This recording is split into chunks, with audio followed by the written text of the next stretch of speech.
With plans for a major star and more, this is Pro Wrestling Central. My name is John, and you're watching the Wrestling Report.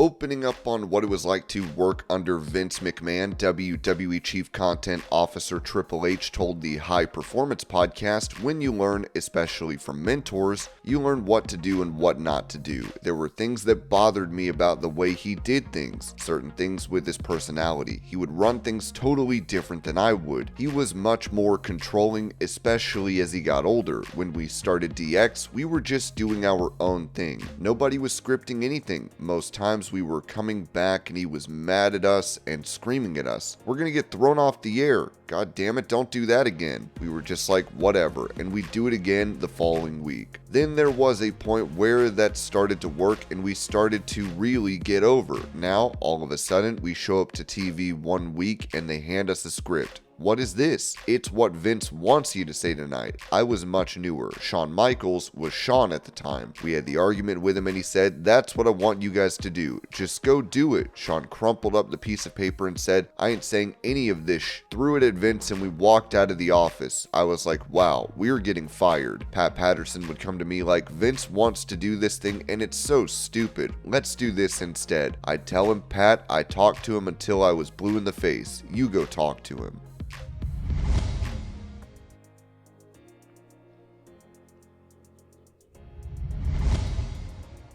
During that same interview, Triple H said this in regards to how he handles a WWE show going badly. You can't dwell on it. Are there things that would change? Are there, moments or creatively where you think like, God damn, that was terrible or whatever? Sure, you have a bad event. We have all these sayings in the business. Well, that was bad. Oh, we get to do it again tomorrow. You know what I mean? Like if Friday's SmackDown show wasn't very good, well, we get to do it again. What did I miss? Why? Sometimes it just doesn't. I envisioned it this way, didn't come out that way on paper. It's just part of the creative process. Like nobody writes a movie or a book or something and thinks like, I'm going to make this pretty good, or I'm going to, I'm looking to shoot a mediocre movie here, right? But then it just doesn't come out the way you envisioned it coming out. Whatever changes, people didn't buy it the way they did. The performance wasn't the way you expected it to be. It didn't get shot the way you wanted it to be.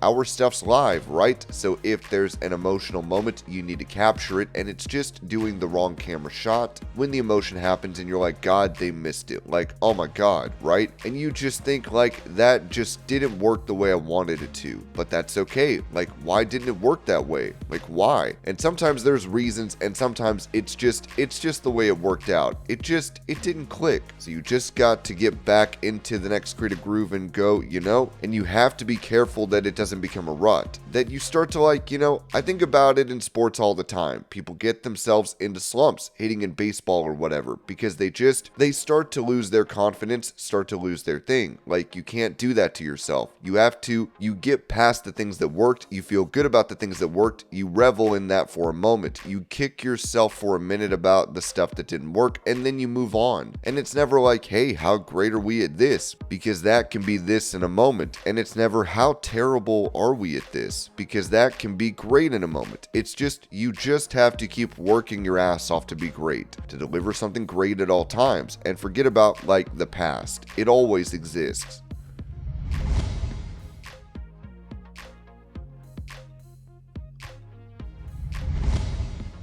When it comes to reactions from New Japan Pro Wrestling regarding The Rock's recent video post on Instagram, Ringside News wrote that The Rock might be playing mind games again, and this time he's got the entire wrestling world watching closely. The Final Boss posted a casual Instagram video that's now anything but casual, and it caught New Japan Pro Wrestling completely off guard. In the video, The Rock is seen solving a Rubik's Cube while wearing a New Japan Pro Wrestling t-shirt. That alone was enough to send fans into a frenzy, but the caption added even more fuel, slightly intellectually intimidated, but keeping faith alive. Was it just a fashion choice, a nod to NJPW, or a sign of something much bigger? Sean Ross Sapp revealed on the post-Raw show that NJPW had no clue it was coming.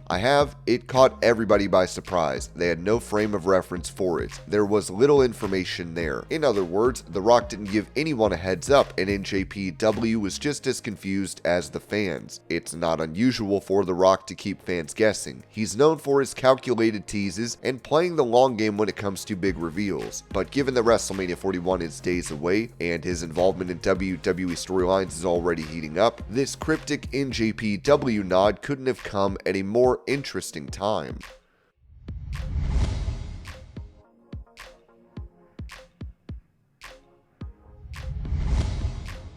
Touching on the possibility of Brock Lesnar returning to WWE, JBL said this on Something to Wrestle: "Like anybody, you still like the limelight and the temptation to come back, and it's not just the limelight. There's going to be a figure that comes that has 2 commas in it that they're going to offer him to come back, and I think he'll take it, and I hope he does."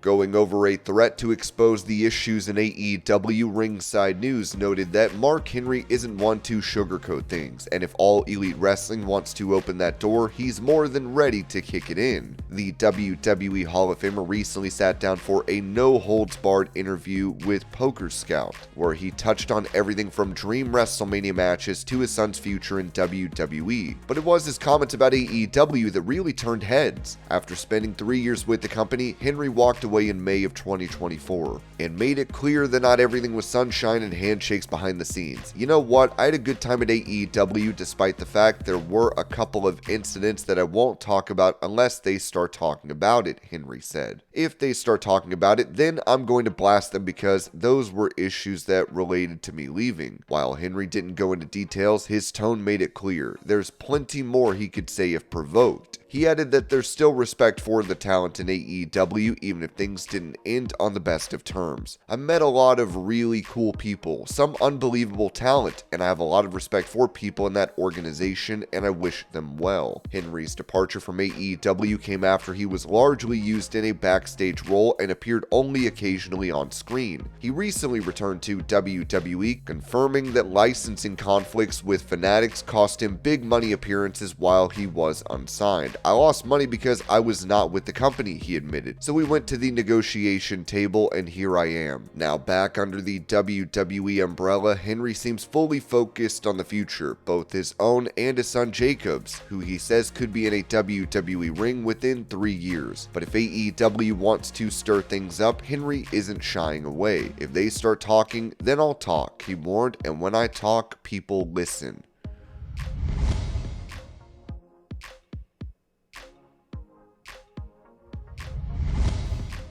Talking about what John Cena could be doing for his final match in WWE, Kurt Angle told Bill Apter of Sportskeeda Wrestling, "John Cena, he's going to be immortalized when he retires. I mean, his last match, whether it be a WrestleMania or whether it be at a pay-per-view in December," which I heard some rumors that they might call the pay-per-view Ruthless Aggression. And this was your pro wrestling news update. I hope you're all having a great day. Thank you so much for watching, and I will see y'all later.